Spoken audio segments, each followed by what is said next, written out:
بسم اللہ الرحمن الرحیم۔ محنت اتنی خاموشی سے کرو کہ تمہاری کامیابی شور مچا دے۔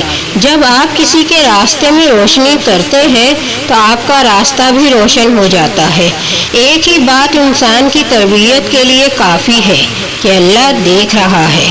کچھ نیکیاں ایسی بھی ہونی چاہیے جن کا سوائے اللہ کے کسی کو علم نہ ہو۔ ناشکری زوال کا سبب بنتی ہے اور استغفر اللہ سربلندی کا وظیفہ ہے۔ جس کی جیسی نیت وہ ویسی کہانی رکھتا ہے۔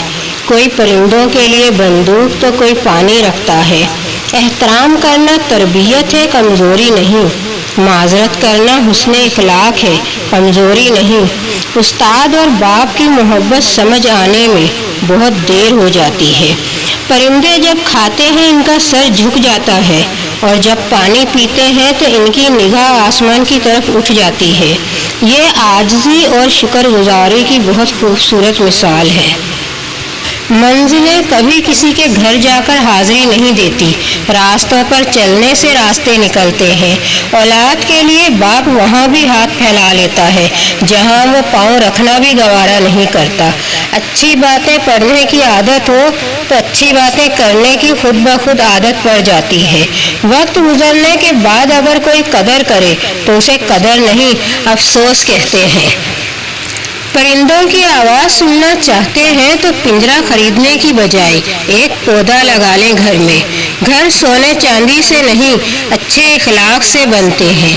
علم یہ ہے کہ آپ کو معلوم ہو کہ آپ کو کیا کہنا ہے۔ حکمت یہ ہے کہ آپ کو معلوم ہو کہ کب کہنا ہے۔ انسان کی آدھی خوبصورتی اس کی زبان اور آدھی خوبصورتی اس کی خاموشی میں ہے۔ زبان الفاظ کہتی ہے، لہجہ سچ بتاتا ہے۔ گھر کبھی تنگ نہیں ہوتے، دل تنگ ہو جاتے ہیں، اور ایک ہی گھر میں رہتے ہوئے لوگ اجنبیوں کی طرح رہتے ہیں۔ بات صرف احساس کی ہے۔ صبر کی منزل وہی طے کرتے ہیں جن میں یقین کرنے کا حوصلہ ہو۔ خاموشی سب سے آسان کام اور سب سے زیادہ منافع بخش عادت ہے۔ ہر دکھ کے بعد سکھ ہے۔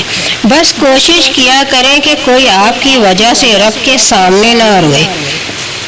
ہر بار قصور تربیت کا نہیں ہوتا، کچھ رنگ صحبتوں کے بھی چڑھتے ہیں۔ بدگمانی وہ مرض ہے جو ہر خوبصورت چیز کو قتل کر دیتی ہے۔ نیکیاں کرتے جاؤ اور دریا میں ڈالتے جاؤ۔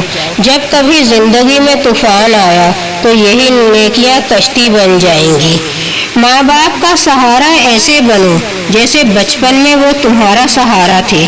وقت، اعتبار اور عزت ایسے پرندے ہیں جو ایک بار اڑ جائے تو واپس نہیں آتے۔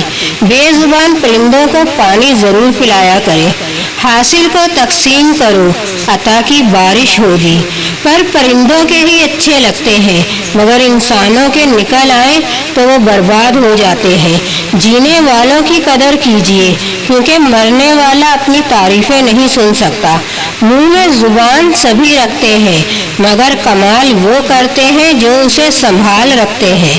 بے شک قرآن مجید دلوں کا سکون ہے اور ہماری ہر الجھن کا واحد حل ہے۔ باپ روٹی، کپڑا اور مکان ہے، ننھے سے پرندے کا بڑا آسمان ہے۔ باپ ہے تو زندگی گھر میں پر رونق ہے۔ باپ ہے تو بچوں کے سارے سپنے اپنے ہیں۔ باپ ہے تو بازار کے سارے کھلونے اپنے ہیں۔ دعا سے دوری انسان کو دوا کے قریب لے آتی ہے۔ نیکی کرنے کے لیے آپ کا مالدار ہونا ضروری نہیں، بس آپ کے دل میں نیکی کرنے کی آرزو ہونی چاہیے۔ کبھی کبھی کوئی چھوٹا سا کام کرنے سے بھی دل کو بہت سکون ملتا ہے، بس آپ کوشش کرتے رہا کریں۔ پنجرے میں پیدا ہونے والے پرندوں کو لگتا ہے کہ اڑنا ایک بیماری ہے۔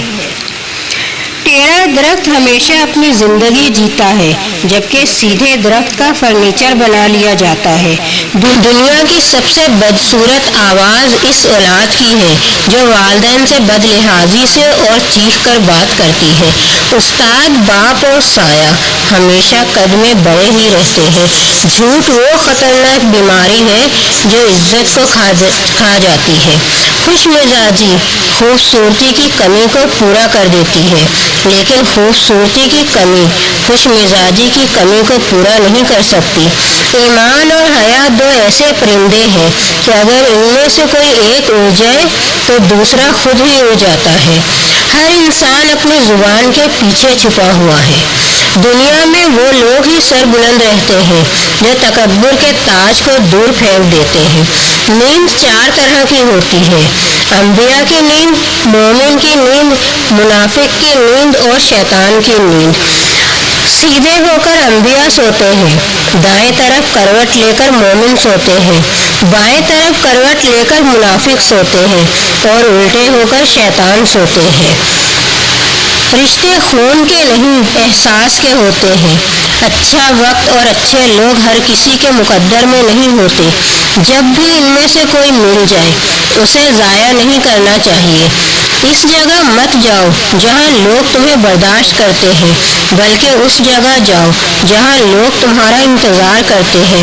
کسی کی میٹھی باتوں کا ہرگز یہ مطلب نہیں ہوتا کہ آپ اس کے لیے خاص ہیں، بلکہ کبھی کبھی کبوتر کو دانہ کھلانے کے لیے نہیں بلکہ پکڑنے کے لیے دانہ ڈالا جاتا ہے۔